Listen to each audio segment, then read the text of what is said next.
Salut les bricoleurs et bienvenue dans cette nouvelle vidéo. On va attaquer directement la deuxième partie des plafonds avec la pose de l'isolant. C'est parti!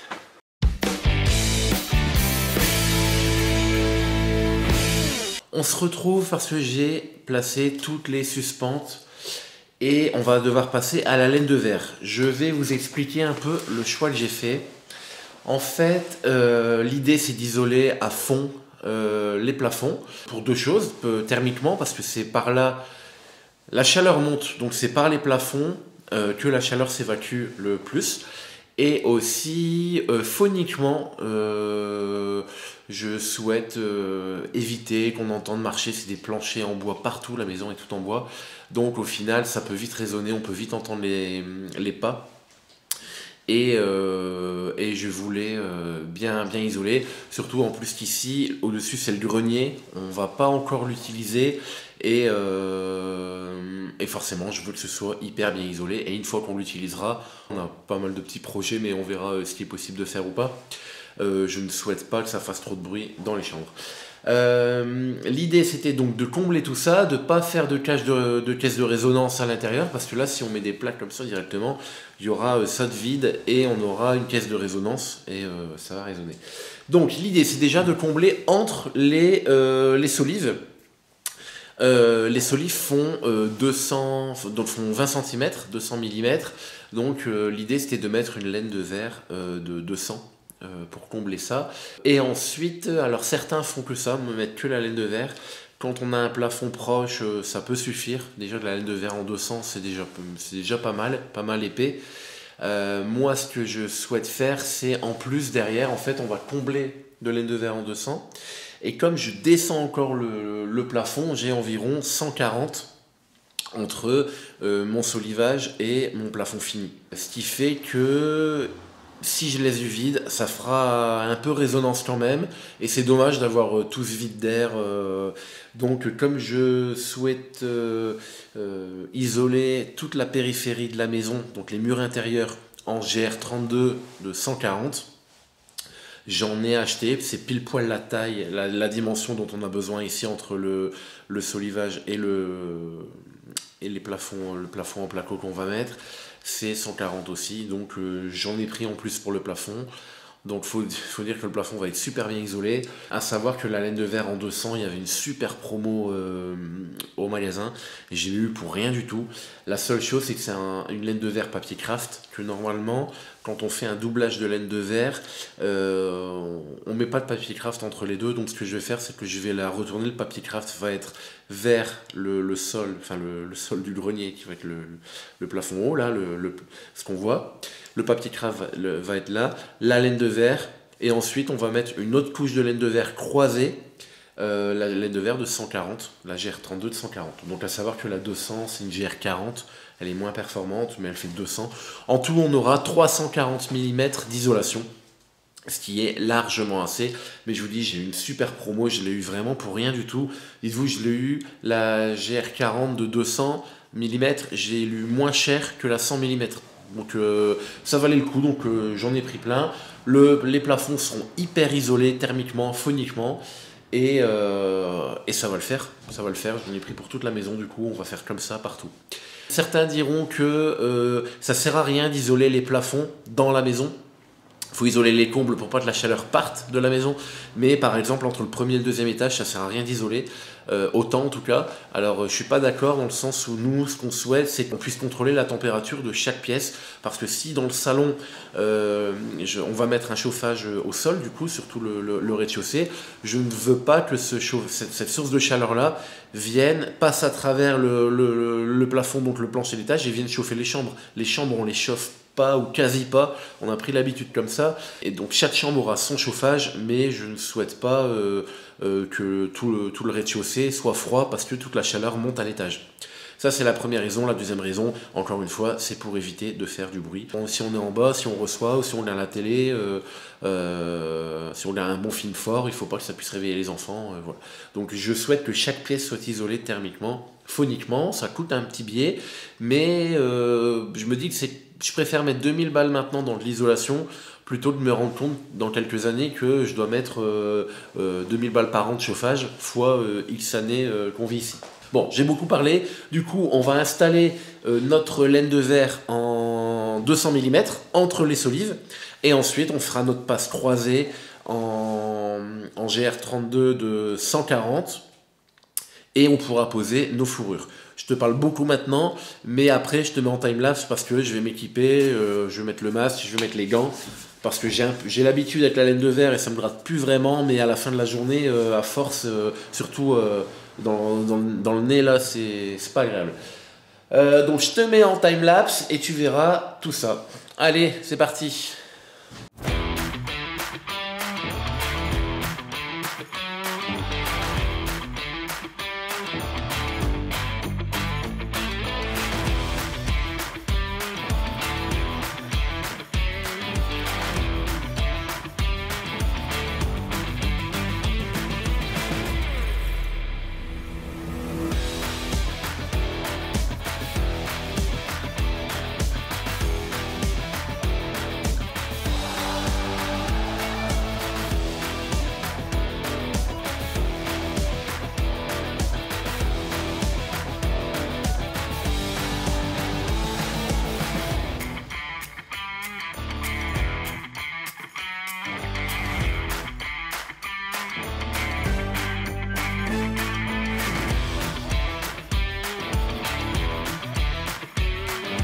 J'ai fini la pose de la laine de verre en 200 entre chevrons. L'idée maintenant, c'est de poser la 140 en pose croisée, donc perpendiculaire à celle qu'on vient de mettre pour éviter justement qu'il y ait des courants d'air. Alors, ça va être un peu difficile parce que pour la poser justement, il va falloir emmancher la laine de verre dans les fourrures. Et c'est de la GR32, elle est hyper dense, je viens d'essayer, c'est galère. Peut-être avec l'aide de mon couteau, enfin bref. En tout cas, j'ai choisi ce type de suspente. Donc là, c'est des suspentes de 400. Et en fait, sur cette suspente-là, il y a une petite languette ici. En fait, cette languette, elle va servir, quand on la rabaisse comme ça, elle va servir à faire tenir la laine de verre en attendant de mettre les fourrures. Donc là, j'ai essayé, moi, ce que je vais faire, je vais la baisser complètement pour essayer de faire comme une pointe. Hein. Peut-être que ça sert à ça d'ailleurs, je sais pas. En tout cas, on va essayer d'emmancher la laine de verre dedans, d'embrocher la laine de verre dedans. Et ensuite, hop, je la redresserai. Et normalement, bon, vu la densité, ça va pas tomber. Autant la laine de 200, peut-être qu'elle aurait tenu. Pas tenu, mais en tout cas, elle va tenir. Elle va tenir dessus. En attendant de venir clipser, clac, nos fourrures par la suite. Et je te dis si ça marche.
Putain, c'est hyper galère. En plus, c'est hyper lourd.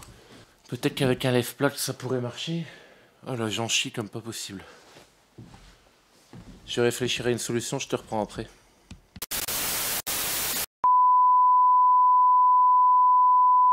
Tant pis, on va pas faire de pose croisée. On va la poser dans le même sens, parallèle, entre fourrures. Et bon, ça marchera aussi, hein, c'est juste que c'est un peu moins bien. Mais bon, on n'est pas dans les combles non plus. Disons qu'en pose croisée, on a une meilleure isolation parce que les éventuels courants d'air ne sont pas face à face. Vu que c'est croisé, si j'ai une jonction, elle est forcément sur le plein de l'autre. Donc il y a une meilleure isolation. Mais maintenant, je sais pas, j'y arrive pas. Franchement, tout seul, ou alors peut-être il faudrait un lève-plaque. Il faudrait 8 paires de mains, mais franchement, c'est hyper galère. Bon, je vais la poser en parallèle. Et puis, de toute façon, mon isolation, elle est déjà bien, comme je disais tout à l'heure, elle est déjà bien trop importante par rapport à ce que normalement on doit faire. Donc ça ira et je scotcherai avec du scotch spécial isolation, comme pour les rampants, comme pour les pare-vapeurs là. Je vais scotcher les crafts ensemble pour éviter qu'il y ait de lame d'air. Et puis voilà, je vais faire ça, sinon on est mal barré. Bon, ça y est, j'ai ma petite technique, je me suis mis au point. Alors, j'ai préparé mes fourrures. Je vais en mettre une ici, tout le long. Ça va me permettre, là j'ai préparé au sol, regarde, mes 3 longueurs de laine de verre. Je vais les enfiler dans la fourrure, comme ça elles vont tenir. Et là, avec les autres fourrures où j'ai démonté des bâtis en bois, donc j'ai des longues barres de bois, je vais mettre une pige plutôt vers la fin, hop, pour lever la laine de verre, et ça va me permettre de clipser des fourrures. Normalement, j'ai déjà fait ça comme ça en bas, ça fonctionne, en tout cas mieux que d'essayer d'embrocher ça tout seul. On va essayer.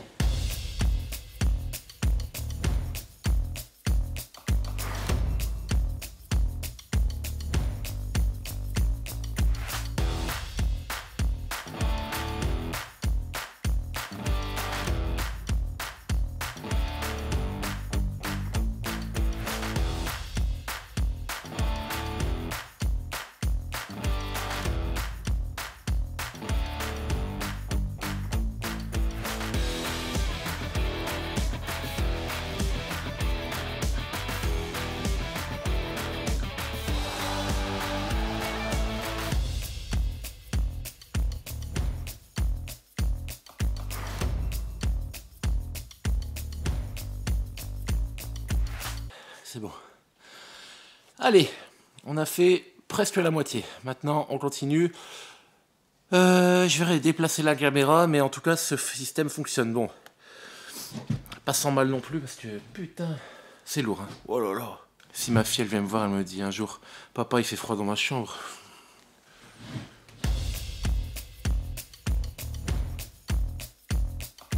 Voilà pour la laine de verre. Elle est terminée. Et après un petit coup de lavage, on peut attaquer autre chose. La dernière petite étape qui est assez optionnelle, c'est que je vais mettre alors c'est du scotch par vapeur qui va permettre de lier les plaques de laine de verre entre elles pour éviter qu'il y ait de pont thermique ou alors de jours entre les deux par laquelle pourrait passer un courant d'air. Vraiment c'est optionnel, mais bon, ça coûte pas cher. Je me dis, je suis à cette étape, ça va aller vite, je vais juste mettre du scotch au niveau des jonctions, un scotch spécial, et ensuite on attaquera l'électricité. Je vous montrerai un petit peu comment prévoir son électricité. On passera les câbles, on laissera en attente et on pourra commencer le plaquage. Allez.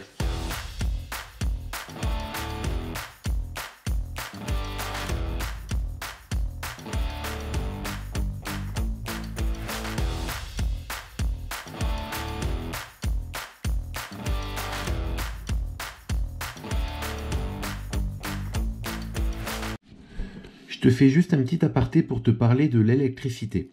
Alors, mon conseil, c'est que tu imprimes un plan de ta maison. Dans tous les cas, de toute façon, tu as dû en faire un, j'imagine, pour tes travaux, pour tout calculer, etc. Donc moi, c'est ce que j'ai fait. J'ai imprimé un plan de la maison. Là, on voit que c'est un plan de l'étage. Et tu te mets à tête reposée. Fais-le pas sur ton chantier pendant que tu es en train de devoir passer les câbles. Tu le fais tranquille.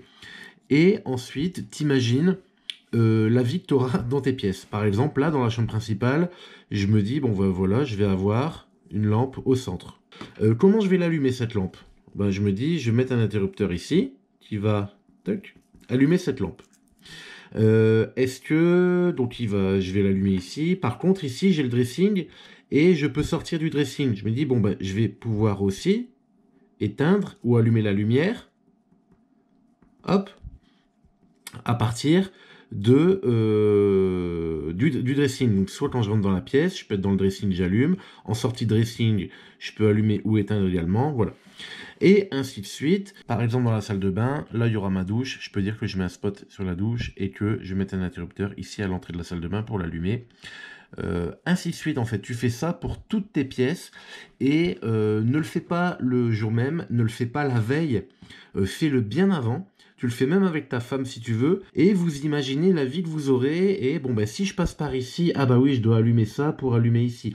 Par contre, si je passe par ici, ouais, c'est vrai qu'il me faut, si j'ouvre la porte, il me faut un interrupteur à cet endroit-là. Donc là, on fait ça pour les interrupteurs.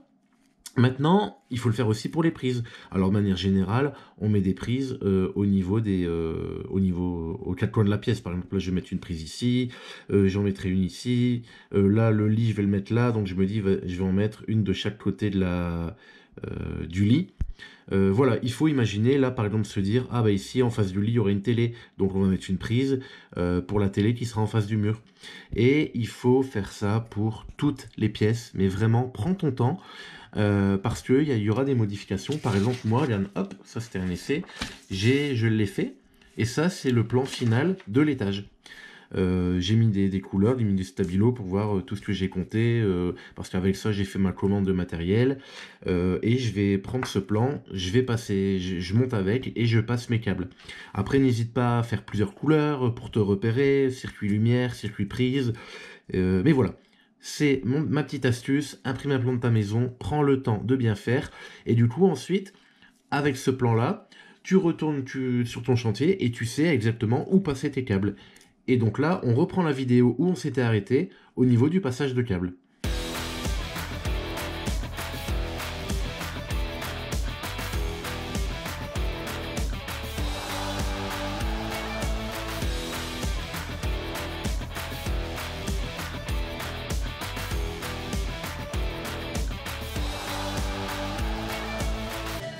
Bon, on va pas s'emmerder, j'ai loué un lève-plaque, ça coûte pas cher et ça rend vraiment service que d'essayer de lever la plaque avec des étais, machin. Un petit lève-plaque, on le voit là, je vais installer la première plaque, on va la mesurer, on va la découper parce que, comme je vous l'ai dit dans la vidéo précédente, on a une petite marge de manœuvre. Je ne l'ai pas mis à 2,50, j'ai mis à 2,40, on va mesurer. Et une fois que la première plaque elle est posée, il faut bien la mettre d'équerre, je vais peut-être même mettre mon laser. Une fois que la première plaque est posée et qu'elle est nickel d'équerre, on peut enchaîner les autres et après ça va très très vite.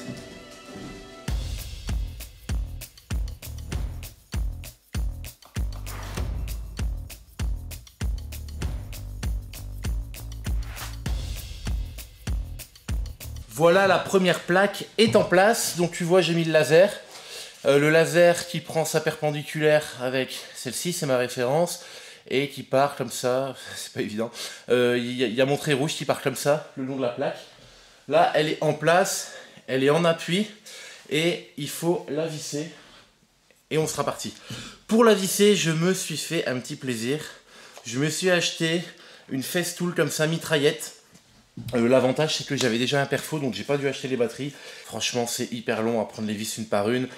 Et j'avais vu ça qui me faisait de l'œil depuis un moment, et un matin en me réveillant sur internet j'ai vu une promo de malade, impossible à rater. Donc l'avantage c'est que tu verras, il y a un mode automatique, tu n'as même pas à appuyer sur le bouton, tu as juste à à appuyer sur le système et les vis viennent automatiquement. On voit sur le côté, il y a des recharges comme ça et les vis viennent automatiquement.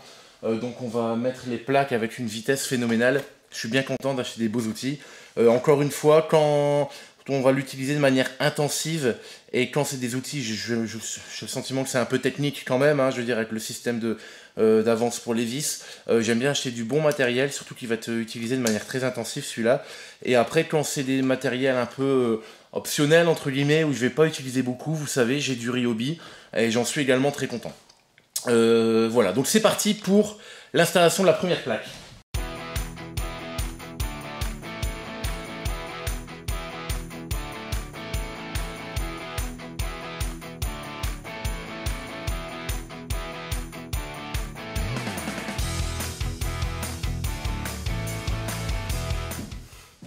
Ça va tellement bien qu'en fait, il y a un problème. Le seul problème, c'est que tu as envie d'en mettre partout. C'est tellement rapide, c'est tellement pratique que faut que tu te retiennes parce que tu mets plein de vis.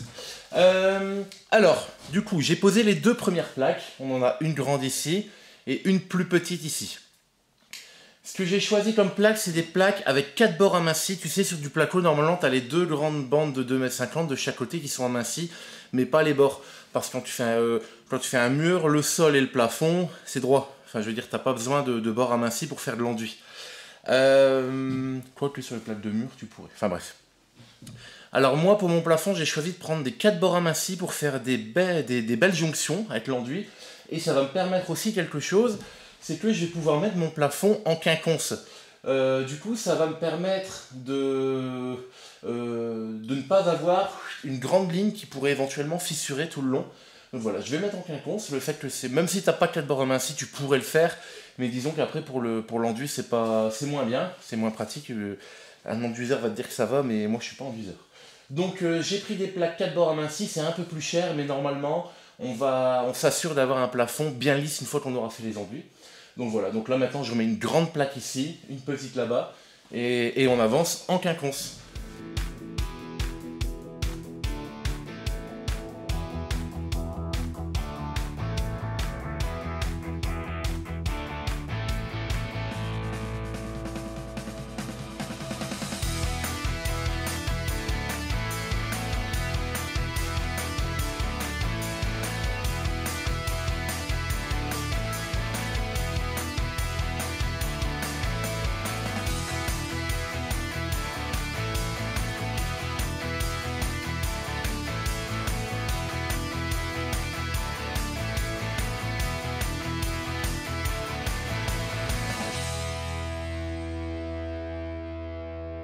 Voilà, donc il me reste un petit bout juste au-dessus, je dois bouger la caméra, je vais pas tout bouger juste pour filmer ça. Et j'ai fait ça en une demi-heure peut-être. Une demi-heure, 3/4 d'heure, franchement ça va super vite. Donc c'est génial. Je vais enchaîner maintenant que je t'ai montré, ce sera toujours la même chose. Je vais enchaîner en off pour pas que la vidéo soit trop longue parce qu'après on me dit que je fais trop de blabla. Et je te filmerai le résultat à la fin. C'est parti.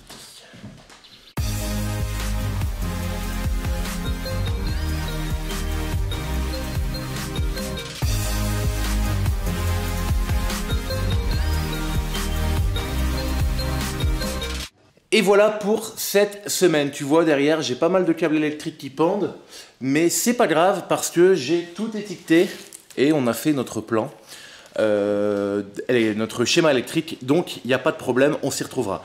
Prochaine étape, la semaine prochaine, on change. J'essaye de varier un peu pour pas que ce soit trop rébarbatif. On va passer à l'extérieur parce qu'on avait placé la passerelle pour mener au jardin, mais qui n'était pas beau. Donc, semaine prochaine, on amène les engins de chantier et on fait du lourd. Allez, à la semaine prochaine. N'oubliez pas de vous abonner. Merci.